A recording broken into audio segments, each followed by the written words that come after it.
Good morning everyone. For today's vlog natin ay tayo po ay nagluto ng tuna na pinaksyo natin muna, no?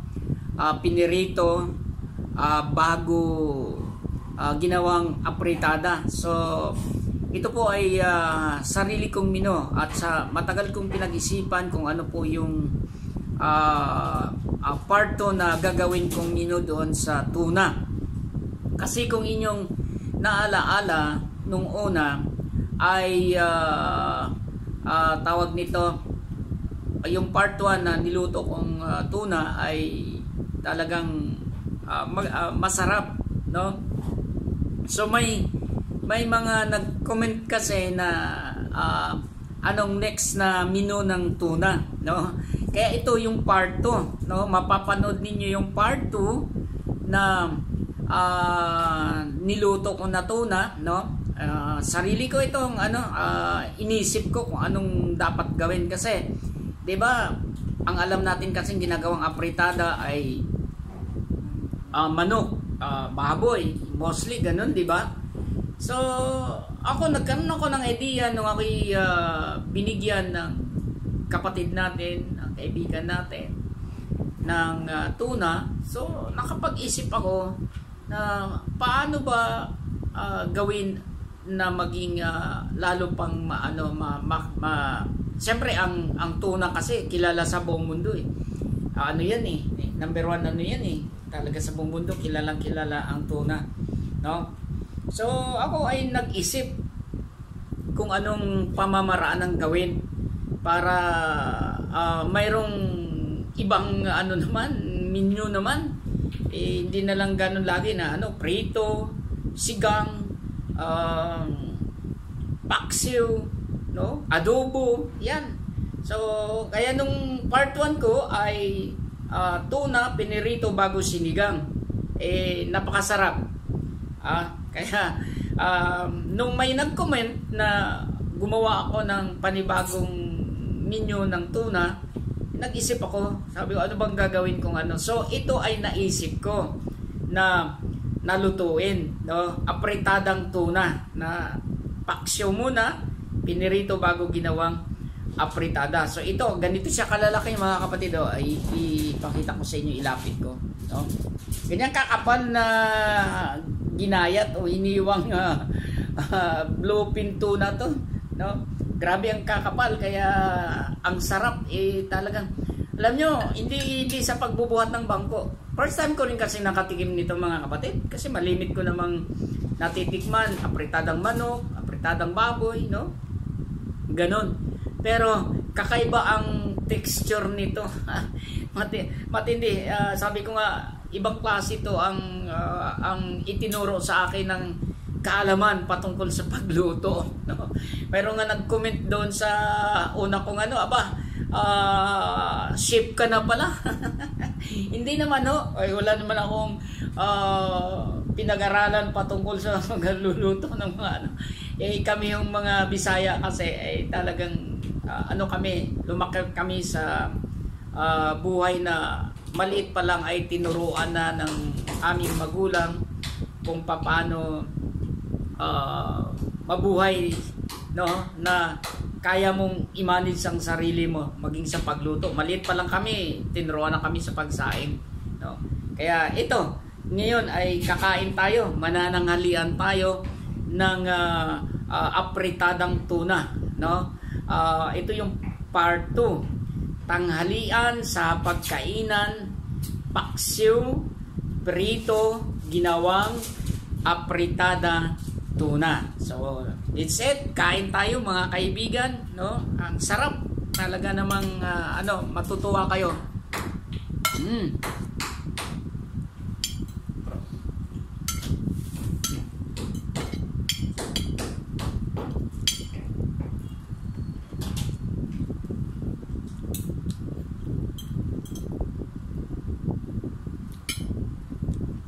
Parang tumigas ang tutong ma.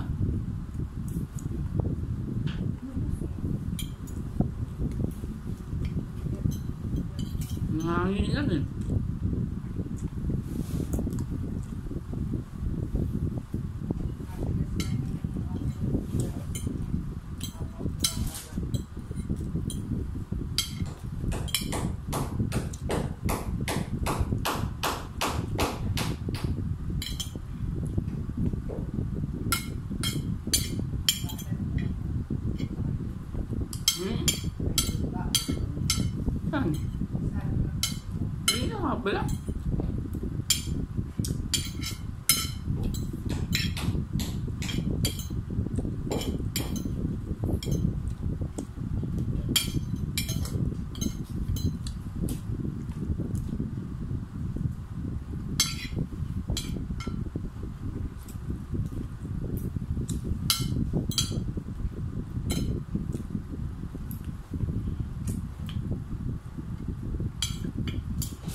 nilagay mo yung tutong eh.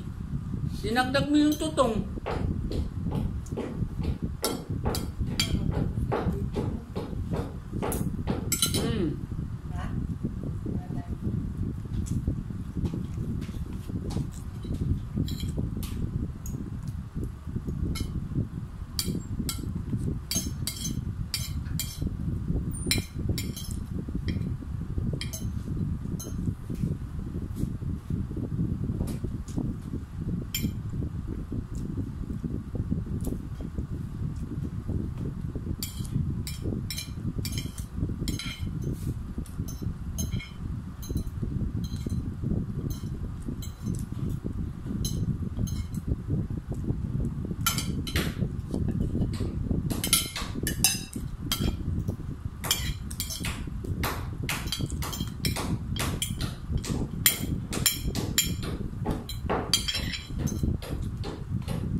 Ayan, tapos na tayo. Tanghalian. Inom tayo ng tubig.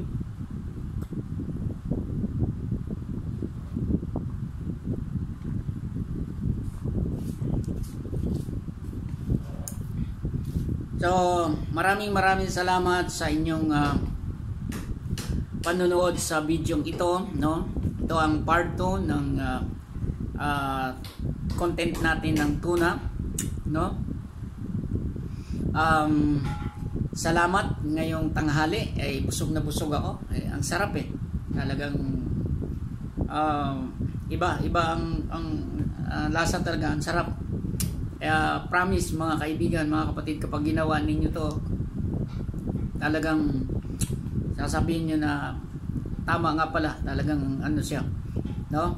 So ngayong oras nito, ako po ay magpapaalam na sa inyo, no? Sa oras na ito ay huwag niyong kalilimutan na i-subscribe yung aking YouTube channel, no? Ang Josepino Humawan official vlog. Siyempre, kapag na-subscribe na ninyo, huwag niyong kalilimutan ang pindutin ang bell button, kasi para updated kayo palagi sa mga video natin. Actually, mga kaibigan, may part 3 ito na content natin na ito na tuna, no? Siyempre, i-share ninyo sa mga kaibigan ninyo, mga mahal niyo sa buhay, katrabaho, ganito pala, open to. Sino mang gustong gayahin tong luto na ito, open ito. Hindi ko po ito pinagraramot. Sarili ko tong kaisipan, sarili kong inimbento ko ito sa sarili kong pagkakaalam, no? Salamat at ngayong tanghali ako ay magpapaalam na. Bye-bye sa atin lahat. God bless.